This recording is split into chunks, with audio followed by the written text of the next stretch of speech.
ورجعنا لكم بعد الفاصل، وعندنا موضوع مهم جدا موجود في كل بيت وكل عمل. بيحصل حوادث كتيرة جدا، وأول حاجة بندور عليها هو دكتور التجميل. فالنهارده معانا دكتور مصطفى العكازي، استشاري جراحة التجميل وتنسيق القوائم. صباح الخير يا دكتور. اهلا بيك. أهلا بحضرتك. دلوقتي احنا عايزين بنقول ان بيحصل اي حاجة فيها حوادث او جراحة، الحق عايزين نروح لدكتور تجميل عشان الحاجة ترجع زي ما كانت. مم. لو لحقناها بأي خياطة عادية يقول لك لا دي هتسيب أثر، فاحنا مم. عايزين دكتور التجميل. مم. فاحنا عايزين نعرف ايه المجالات بتاعة جراحة التجميل. السلام عليكم، ازيكم الاول. بالنسبه لمجالات جراحه التجميل، ليها مجالات طبعا كتير جدا. كل الناس بتفكر لما تسمع كلمه جراحه التجميل ان الموضوع كله شفط ونحت الجزء التجميلي من جراحات التجميل، بس الموضوع ليه علاقات او ليه حاجات كتير جدا او ابعاد تانية خالص. اول حاجه بالنسبه لجراحات التجميل، احنا كجراحين تجميل بنتعامل مع كذا مشكله، وتقريبا ما حدش بيعرف يتعامل معاهم غيرنا. اول حاجه مثلا الحروق كمجال، تقريبا مفيش دكاتره بتتعامل معاه غير جراحات او دكاتره جراحه التجميل. التعامل مع الحروق من اول ما المريض بيجي لغايه ما سواء المريض بيحتاج ترقيع او غيارات بطريقه معينه او شريحه جلديه، شريحه جلديه بدرجاتها سواء عاديه او شريحه جلديه حره. كل الكلام ده كله ما بيتعاملش مع حد تاني غير دكاتره جراحه التجميل. ده اول حاجه. تاني حاجه اصلاح العيوب الخلقيه. اصلاح العيوب الخلقيه ده برضو كمجال يعتبر يعني دكاتره جراحه التجميل او المتخصصين من جراحه العظام في جراحات اليد هم اللي بيشتغلوا فيه. بمعنى مثلا لو جالك مثلا طفل صغير مولود مثلا عنده التصاق في الاصابع مثلا، او عنده شفه ارنبيه، او عنده حلق مشقوق، او عنده مشكله في الاذن، عدم اكتمال مثلا الاذن، حاجه بنسميها اسمها فحضرتك الميكروشي. ده التخصص اللي دي بتيجي فيه. دي اه دي ده بيجي لجراحه التجميل. تمام. ماشي. طبعا في الجزء التجميلي اللي هو ليه علاقه طبعا شفط الدهون وشد ترهلات الجزء الجسم. الحريمي. لا حريمي ورجالي والله. برضو. شفط الدهون، شد ترهلات الجسم. طبعا اي منطقه بقى، سواء الدراعات او الفخذين او البطن او الظهر او الثدي، الجسم كل حاجه. بقى بكل عموم. ده حاجه. طبعا في مجال تاني برضو، طبعا جراحات التجميل اللي بتتعمل في الوش، بمعنى تجميل الانف، شد الجفون العلويه او السفليه، شد الوجه، شد الرقبه، شفط اللغد مثلا، في حاجه رفع الشفه. كل دي حاجات طب رفع انا معلش، الحواجب. انا عندي سؤال كده يعني تحت جه في امر. دماغي دلوقتي. هو ايه الفرق ما بين جراحه التجميل العامه حضرتك بتتكلم عنها، ولما حد يجي يقول لك انا دكتوره او دكتور تجميل في الوش بس؟ في ناس بتعمل الجزء الجراحي، وفي ناس بتعمل الجزء الغير جراحي. الجزء الغير جراحي يشمل مثلا حقن الفيلر، حقن البوتوكس، الخيوط في الوجه. ده بيبقى اسمه برضو جراحه لا، تجميل جلديه. جلديه. بيبقوا في اغلبهم دكاتره جلديه. ودكاتره جراحه التجميل برضه بيشتغلوا الحاجات دي، والى حد ما بيبقوا اورينتد بالاناتومي اكتر من دكاتره الجلديه، بس دكاتره الجلديه بيمارسوها برضه كتير للامانه. دكتور مصطفى، طبعا انا عايز اصبح عليك الاول. ازيك يا مبسوط باشا؟ جدا طبعا بوجود حضرتك معانا النهارده في الاستوديو. انا سايبك تتكلم براحتك، ولكن بقى انا دكاتره التجميل بالذات بيبقى لهم معايا يعني دخله مختلفه شويه. انا شايف النهارده، ومش عارف طبعا حضرتك هتتطابق معايا او هتوافقني في وجهه النظر دي ولا لا. شايف النهارده ان 50% من جراحات التجميل بقت عمليات ترفيهيه، ما بقتش حاجه تكميليه زي الاول، او زي ما قالت ريهام. يعني زي ما قالت ريهام، كنا الاول بنحتاج دكتور التجميل في خياطه او في حوادث لا قدر الله او في عيوب خلقيه زي ما حضرتك بتقول، ولكن النهارده بقى الموضوع ترفيهي شويه. بيجي لك البيشنت، انا عايز اصغر مناخيري، عايز اكبر شفايفي، عايز اخلي عينيا ملونه، عايز وداني تصغر. مش ده بتشوفوه فعلا؟ ده حقيقي. تمام. ايه اللي وصلنا دلوقتي لده؟ يعني ايه اللي وصلنا؟ طبعا هو مكسب 100% بالنسبه لكم، فاكيد انتم مبسوطين جدا، صح؟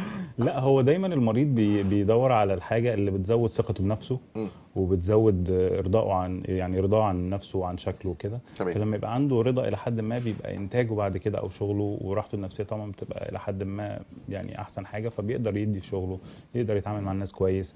يعني مثلا مثال بسيط جدا، ممكن يجي لك واحد عنده اذن بارزه. تمام. هو بيشوف ان اي حد بيبص له بيتنمر عليه، بيتخيل ان هو بيبص له مركز على الاذن، علشان ودانه بارزه. هو ما عندوش مشكله، هو كل الفكره ان عنده يعني ودانه طالعه شويه، والموضوع بيختلف. يعني في درجه بتبقى بسيطه خالص، وفي درجه بتبقى زياده شويه.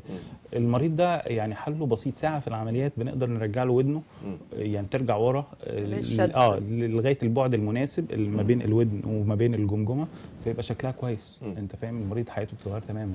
انت تمام. فاهم يعني بيتعامل بقى مع الناس بطريقه مختلفه تماما.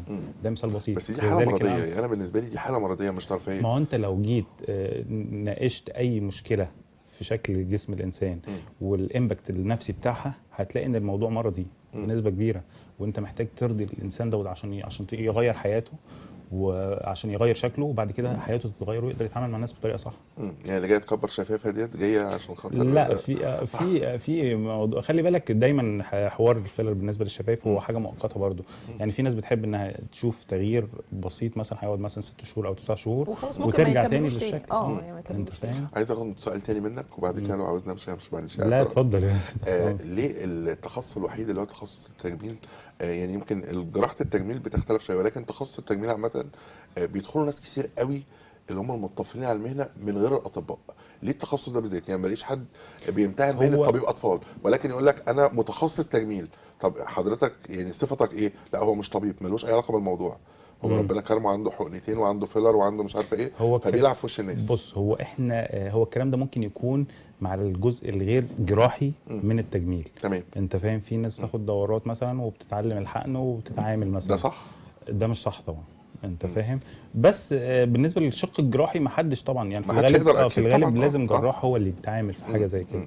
انما الشق الغير جراحي ممكن تلاقي ناس مش متخصصه شويه في جراحات التجميل وتقوم بيه، يعني ساعات بتحصل يعني. لا، ما الجراح اكيد مش هيدخل في التخصص الطبي ان هو يدخل يقول هعمل كذا وهعمل كذا. في الغالب بيبقوا بعيد عن الشق الجراحي لان بيبقى معاه مسؤوليه جامده شويه. تمام. اما بالنسبه للشق الغير جراحي ففي الغالب ممكن تلاقي يعني شويه ممكن ناس يبقى عندها جرأه شويه. طب احنا عايزين نتفرج، طبعا احنا عارفين ان حضرتك عامل ابداع في عالم جراحه التجميل. عايزين يعني بدل ما نتكلم عايزين احنا نتفرج على الصور او على الانتاج بتاع حضرتك ونبدا تشرح لنا بقى ايه الدنيا دي. دي نحت. دي اول حاله طبعا. بص، دي مبدئيا حاله عملت شد بطن. شد. المريضه، هي الصوره يمكن علشان مش باينه قوي، الصوره اللي هي قبل. لو انت تاخد بالك المريضه بيبقى عندها 3 مشاكل بتشتكي منهم. اول هيجي في صور تانية اوضح شويه. بيبقى عندها جلد زياده، الجلد ده موجود تحت السره، والليونه او ضعف في عضلات البطن او ارتخاء او انفصال عضلي في عضلات البطن، ودهون متراكمه مثلا في منطقه الجناب. عمليه شد ترهلات البطن بتخلص المريضه من ال3 حاجات دول. تمام. وبيطلع فعلا بالشكل اللي احنا شفناه بعد العمليه مباشره. بترجع بعد ده الشكل بيبقى بعد العمليه مباشره. بعد العمليه مباشره ده بيبقى شكل قريب من الشكل النهائي. المريض بيورم شويه بعد العمليه لمده اسبوعين او 3 اسابيع، وبعد كده الدنيا بتبدا تهدى، لكن هو اتخلص من الدهون فعليا. والنتيجه النهائيه بتبقى بعد 4 شهور ل 6 شهور. ايه اللي احنا شايفينه ده؟ دي مثلا حاله شد فخاد، دي حاله شد ترهلات بطن. انت فاهم؟ ده الشكل قبل وده الشكل بعد. زي ما انت شايف طبعا العين المريض واخد كيرفي كده. ما انت لما بتعملي تقويه لعضلات البطن بترجع، الوسط بيرجع كانك ما خلفتيش قبل كده. ده بالتالي ده احسن من القديم، يعني احسن ما كان هيبقى موجود اصلا. لا يعني بتبقى لحد ما، يعني مثلا زي ما انت شايفه كده الشكل قبل، الجلد اللي اتشال عشان تبقى فاهم زي اللي هو متظلل عليه. انت فاهم؟ طبعا نعمل صوره جديده، نعمل رسمه الوسط. دي حاله شفط عاديه. انت فاهم؟ بس طبعا ده قبل ما نعمل طبعا شفط للظهر وحقن المؤخره والايه والخفسات. لما بنعمل حقن طبعا النسبه ما بين العرض الوسط لعرض البلفس او الحوض بتزيد، فيبقى الشكل هو حضرتك الحاجات اللي هي الشفط اللي بتعملوها ممكن بتضيفوها في حته ثانيه في الجسم، صح كده؟ طبعا الدهون هي دي هتعمل حقن دهون في منطقه المؤخره ومنطقه الهافر. ده مثلا عنده اذن بارزه. انت فاهم؟ زي ما انت شايف شكل ودانه قبل وشكل ودانه بعد. الموضوع يعني بسيط جدا، جرح مخفي جدا ورا الودن. الموضوع بيختلف خالص. دي الاذن. فاهم قصدي؟ دي مثلا حاله شد بطن، زي ما انت شايف شكل الوسط قبل وشكل الجلد المتراحل وشكل البطن بعد. في نقطه برضو في حالات الشد زي ما انت شايف كده، دايما الشد معاه جرح. لازم المريض يبقى فاهم كده، ودايما المرضى بييجوا يتكلموا في حوار الجرح ده. الجرح لا، من العظمه للعظمه، بس كله في منطقه البيكيني زي الولاده السيزاريان كده بس اكبر كمان. هو نفس المكان تحت كله بس الجرح اكبر. دي حالات شفط بقى زي ما انت شايف. طبعا اللي ما عندهاش ليونه في البطن كده بنقدر نعمل الشيب اللي احنا عايزينه، يعني نقدر نعمل الخطوط، نقدر نرسم الوسط. دي حاله نحت راجل. طبعا زي ما انت شايف شكل الصدر وشكل البطن وشكل الجناب العوامات، شكل 6 باكس بيبان بعد العمليه. دي كانت رياضيه اصلا، بس بعد ولدتين بطنها بقت كده. انت متخيل الشكل من قبل وبعد؟ اختلاف جامد. دي حاله شد، هي عندها ترهل بسيط جدا في الدراعات، فاهم قصدي؟ بس هي مش عاجبها شكل دراعها، عايزه دراعها مشدود. طبعا بقى عمليه الشد الدراع بيبقى كانها ما خسرتش وزن، يعني راجعه زي ما كان. دي شفط؟ لا دي حاله شد برضه. ماشي، بس طبعا شلنا الجلد الزياده، دي حاله شفط بقى. طبعا رسم العضلات بتاعت البطن، ورسم منطقه الخصر ومنطقه الوسط والظل بتاع عظمه الحوض. هو الشد بيكون بعد الشفط؟ لا، الشد ده حاجه، ده مريض، والشفط ده مريض تاني خالص. دي عملت شد لان عندها جلد زياده، وعندها ارتخاء في عضلات البطن زي ما انت شايف كده فوق السره، عضلات بطنها مرتخيه، وعندها دهون في منطقه الجناب، فاحنا شلنا الجلد الزياده وعملنا تقويه عضلات البطن وشفطنا الدهون اللي في منطقه الجناب. انما الثانيه عامله شفط بس. ده الشد مثلا ترهلات الفخذين زي ما انت شايف، الجلد المترهل الساجنج او النازل، وده الشكل بعد، بس في الشكل جرح. بعد في جرح جرح طولي. انا قاصد ان انا ابين الجرح هنا وهيفضل باين، صح؟ لا بيقل مع الوقت، وفي حاجات هقولها لك برضو. دي حاله مثلا شفط بس، دي مريضه مثلا والده بس ولاده طبيعي، فلحد ما عضلات البطن بتبقى يعني مش ضعيفه قوي، فنقدر نعمل لها شفط.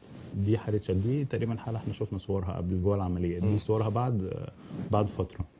بعد ما شفنا الصور طبعا عايز اسال حضرتك، يعني بنشوف دايما بعد عمليه التكميم بيتوجه لحضرتك او لاي دكتور او جراح تجميل، لان بيحصل عمليات ترهل كتيره جدا وفي الجسم كله عاده، بتتعامل معاها ازاي؟ هل بتشد الجسم كله؟ دايما المريض اللي بيبقى عنده وزن زايد جدا او بيعاني من سمنه، معامل الكتله بتاعه بيبقى فوق ال 35، معامل الكتله ده اللي هو بيبقى الوزن على مربع الطول بالمتر. انت فاهم؟ لو معامل الكتله ده فوق ال 30 فوق ال 35 دلوقتي، المريض ده في الغالب المفروض يروح يعمل تكميم او تحويل مسار مثلا على حسب دكتور جراحه السمنه ما بيحدد له، وبعد كده يقعد يخس على مدار سنه لغايه ما يوصل للوزن المناسب. اول لما يوصل للوزن المناسب يجي لنا احنا كجراحين تجميل ونبدا نتعامل بقى مع المشاكل اللي موجوده في جسمه، سواء راجل او ست. في الغالب بيبقى يحصل ترهلات في منطقه البطن والظهر، دي بيبقى علاجها شد حزامي، شد داير ما يدور علشان يظبط المحيط بتاع البطن والظهر. شد دراعات مثلا لو في ترهل في منطقه الدراعات، شد فخدين لو في ترهل في منطقه الفخدين. منطقه الصدر برضو بالرجال، بالنسبه للرجاله والستات بيحصل فيها ترهل، فممكن نعمل شد ثدي مثلا او رفع ثدي مثلا مع سيليكون في الستات، واستئصال الجلد زايد او تثدي للرجاله. طبعا الشكل طبعا بيتغير خالص، بيقدر يبقى عنده حريه في اللبس، يقدر يرجع حياته طبيعي جدا. يعني في حالات كتير قوي لا الموضوع بيفرق معاهم 180 درجه. ماشي، امتى بقى المريض يكون طالع من العمليه وراضي عن نفسه؟ هو دايما مشكله جراحات التجميل على فكره في ارضاء العيان. دايما احنا هدفنا ان احنا اول حاجه طبعا بنسمع العيان وبنفهمه الوجه او التوقع اللي هيحصل بالنسبه لعمليته، يعني بعد العمليه. هو بيطلع من العمليه عايز ياخد قدام المرايه خلاص، هو متخيل الشكل لا بنوضح كل حاجه للمريض. انت بعد شهر هيبقى الدنيا كذا، هتاخد مثلا 80% وهتبقى محتاج ان انت تعمل جلسات مساج وكرايو كافيتيشن مثلا او MS مثلا، يعني على حسب هو محتاج ايه، وهتقعد على الجلسات دي مثلا فتره قد كده لغايه اما نوصل لدرجه معينه. النتيجه النهائيه في الغالب بتبقى بعد 4 ل 6 شهور. بنفهم المريض كل حاجه بحيث ان هو ما يبقاش مستعجل. الدرنقه مثلا بنشيلها بعد اليوم الفلاني، بتلاقيه مثلا بيزن من اليوم الثالث او عايز يشيلها من اليوم الثالث، بس لا انت فاهم ان انت هتشيلها مثلا من اليوم السابع، اليوم العاشر. فبنبقى حاطين له الى حد ما تصور لكل حاجه هتحصل بعد العمليه، بحيث ان هو يبقى فاهم هو هيواجه ايه، مضاعفات ممكن تحصل له ايه، ممكن يحصل تجمع سوائل في الحته الفلانيه، ممكن الجرح يلتهب في الحته الفلانيه، هنتعامل معاه بالطريقه الفلانيه. لازم تبقى فاهم المريض علشان يبقى متوقع كل حاجه هتحصل له. دكتور مصطفى، اخد من حضرتك اخر سؤال وعايزه في عجاله جدا. يعني انا شايف ان في امل بالنسبه للرجاله، معظمنا بيروح لدكاتره التكميم عشان الكرش. فانا شايف بسم الله الرحمن الرحيم، يعني انت بسم الله ما شاء الله انت ممكن يخش لك يطلع من غير الكرش، هو مش محتاج للتكميم. لا احنا دايما المريض اللي احنا بنتعامل معاه يفضل ان هو يبقى زي ما قلت لك معامل كتله قريب من الوزن الطبيعي. المريض بتاعنا عشان تبقى فاهم جاي يعمل تجميل. احنا الشفط عندنا يعني في شفط لغرض ان احنا نحسن الشكل ونحسن يبقى شكله في اللبس مقبول وكده، ده حاجه. بس ده الى حد ما يعني مش الغرض منه ان احنا نبين تفاصيل الجسم او نبين الشيب قوي قوي. ولما المريض يبقى وزنه قريب من الوزن الطبيعي، ده بياخد نتيجه طبعا ممتازه مع عمليه الشفط او النحت، بياخد نحت دكتور مصطفى العكازي، مبسوطين جدا بلقاء حضرتك الله النهارده، يخليك. ونتمنى فعلا وجود حضرتك معانا تاني في استوديو قناه النهار. الله نورتنا يا يخليك. دكتور. نورتنا. نطلع مع حضراتكم لفاصل ونرجع بعد الفاصل ان شاء الله فقره جديده من فقرات برنامجكم البروفيسور.